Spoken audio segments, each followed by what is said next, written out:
City India news Telugu batches అయిపోయినాయి. Third batch. So third batch కూడా దిగ్విజయంగా కొనసాగుతూ ఉంది. మొత్తం తెలంగాణ రాష్ట్రం మొత్తం మీద ఇంత పర్ఫెక్ట్గా జరుగుతున్న ట్రైనింగ్ సెంటర్ సెట్టింగ్ సంబంధించి లేదు. వాళ్ళందరూ కూడా ఆశ్చర్యపోతూ ఉన్నారు. మిగతా దగ్గర 10 మంది 20 మంది కూడా ట్రైనింగ్ సెంటర్కి రావట్లేదు. కానీ ఇక్కడ మనకు 100 మంది వస్తూ ఉన్నారు. ఇంకా మిగిలిపోతూ ఉంది. ఎప్పటికప్పుడు కొత్త కోర్సులు ఏమి ఇవ్వచ్చు మన వాళ్ళకి, ఇక్కడ ఉన్న మహిళలకు అని చెప్పి ఆలోచన చేస్తూ ఉన్నాం. అలాగే మీకు ఉపాధి ఎట్లా కల్పించాలా అనేది కూడా ఒక ఆలోచన చేస్తూ ఉన్నాం. ఇప్పుడు స్పోకెన్ ఇంగ్లీష్ క్లాసెస్ కూడా మన వాళ్ళే అడిగినారు. ఇక్కడికి వచ్చి ట్రైనింగ్ తీసుకున్న వాళ్ళు మాకు స్పోకెన్ ఇంగ్లీష్ క్లాసెస్ కూడా ఉంటే బాగుంటుంది అంటే ఇన్ఫోసిస్ వాళ్ళతో మాట్లాడి అది కూడా ఏర్పాటు చేయిస్తూ ఉన్నాం. అది స్టార్ట్ అయింది. మీరు అందరు ఉన్నారా స్పోకెన్ ఇంగ్లీష్లో? ఎంతమంది? Very good. అందరూ కూడా అవకాశాన్ని వాడుకోండి. తర్వాత ఇంకేమైనా కోర్సెస్ మనకు కావాలి అంటే అది కూడా చేస్తాం. రాబోయే రోజుల్లో ఇక్కడ స్పేస్ సరిపోవట్లేదు కాబట్టి పైన కూడా ఇంకో ఫ్లోర్ వేద్దామని చెప్పి ప్లాన్ చేసుకుంటా ఉన్నాం. సో అదైతే ఇంకా చాలామంది మహిళలను మనం అకామిడేట్ చేయొచ్చు. దీంతోపాటు వీరన్నపేట ప్రాంతం నుంచి ఎవరైనా వచ్చిండ్రా? అక్కడ కూడా ఒక ట్రైనింగ్ సెంటర్ని ఏర్పాటు చేయాలని చెప్పి నిర్ణయం తీసుకున్నాం. రాబోయే వారం 10 రోజుల్లో అక్కడ శంకుస్థాపన చేసి ఇట్లాంటిది అక్కడ ఒక ట్రైనింగ్ సెంటర్ పెడితే ఆ ప్రాంతంలో ఉన్న మహిళలందరూ రైల్వే ట్రాక్ అవతల వైపు ఉన్న వాళ్ళు అక్కడ ట్రైనింగ్ తీసుకుంటారు. అన్ని విధాలుగా ఉన్న దాంట్లో మీకు బెస్ట్ ఫెసిలిటీస్ ఇవ్వడానికి మేము శాయశక్తుల ప్రయత్నం చేస్తూ ఉన్నాము.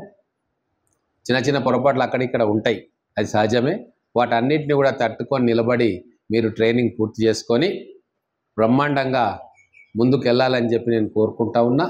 అంతేకాకుండా ఎంఎస్సీ చేసిన వాళ్ళు సైన్స్ సబ్జెక్ట్స్ ఎవరైనా ఉన్నారా? ఎందుకు 2?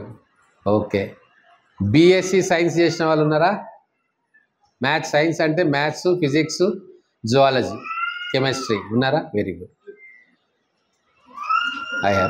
మేము ఈరోజు ఒక కొత్తది డిజైన్ చేస్తూ ఉన్నాం. నా ఆలోచననే సెట్విన్లో కూడా దాన్ని ఒప్పిస్తా. రాబోయే రోజుల్లో ప్రతి టీచర్ కూడా డిజిటల్ బోర్డును వాడతారు. చూసిండ్రా డిజిటల్ బోర్డు మన దగ్గర ఒకటి ఉంది కదా, దాని మీద కొంతమంది ట్రైనింగ్ అయింది. సో రాబోయే రోజులలో ఆ డిజిటల్ బోర్డుతోటే వీళ్ళు టీచర్లు పాఠాలు చెప్తారు. మీరు ఆ డిజిటల్ బోర్డు ట్రైనింగ్ అయ్యి ఎట్లా పాఠాలు చెప్పాలి అని చెప్పి మీకు ఎంఎస్సి, బీఎస్సీ సైన్స్ సబ్జెక్ట్స్ మిగతా నేర్చుకుంటే బ్యాంకు నుంచి లోన్ తీసుకొని ఆ డిజిటల్ బోర్డును ఇంట్లో పెట్టుకొని మీరు ఆన్లైన్లో ట్యూషన్స్ కూడా చెప్పుకోవచ్చు. దానికి సంబంధించిన కంటెంట్ అవన్నీ కూడా దాంట్లో ఉంటాయి. లేదు కొన్ని కంపెనీలు ఆ కంటెంట్ని ఇస్తాయి.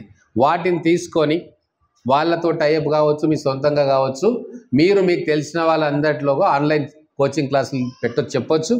లేదు మీ ఇంట్లో ఒక రూమ్ ఉంటే అక్కడనే అందరు పిల్లల్ని పిలుచుకొని అక్కడ కూడా ఆ పిల్లలకు పాఠాలు చెప్పొచ్చు.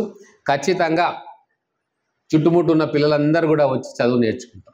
అంతేకాదు ప్రభుత్వం తరఫు నుంచి కూడా ఈ కమ్యూనిటీ హాల్స్లో, లైబ్రరీలో డిజిటల్ లెర్నింగ్ సెంటర్స్ ప్రారంభం చేయబోతా ఉన్నాం. మహబూబ్నగర్ పట్టణంలో దాదాపుగా 25 డిజిటల్ లెర్నింగ్ సెంటర్స్ ఈ సంవత్సరం ప్రారంభం చేయాలని చెప్పి ప్లాన్ చేస్తూ ఉన్నాం. సో దాంట్లో కూడా మీరు ట్రైనింగ్ అయి ఉంటే మన సెలక్షన్లో మీరు వస్తే ఇక్కడనే మీకు ఆ ట్రైనింగ్ సెంటర్లో కూడా ఉద్యోగం వచ్చే అవకాశం ఉంటుంది. 12,000 నుంచి 15,000 శాలరీ ఉంటుంది. అది కూడా కేవలం 3 గంటలు ఈవినింగ్ టైం చెప్పాలా, దాని తర్వాత ఇంటికి వెళ్ళిపోవచ్చు. సో ఇట్లా చాలా ఆపర్చునిటీస్ ఉన్నాయి. ఇంకా కొంతమంది డ్రోన్ ఎగిరేసేది కూడా డ్రోన్ పైలట్లు అంటారు. గ్రామాలలో ఇప్పుడు డ్రోన్ పైలట్లు అంటే పిచికారీ, ఎరువులు పిచికారీ చేసేది అవన్నీ కూడా డ్రోన్ ద్వారా చేస్తూ ఉన్నారు. దాన్ని కూడా ఇప్పుడు ట్రైనింగ్ పొందుతూ ఉన్నారు మహిళలందరూ. సో ఇట్లా చాలా రకాలుగా కోర్సెస్ ఉన్నాయి ఈ రోజుల్లో. వాటన్నిటిని మీకు ఏ ఫీల్డ్లో ఇంట్రెస్ట్ ఉందో ఆ ఫీల్డ్లో మీరు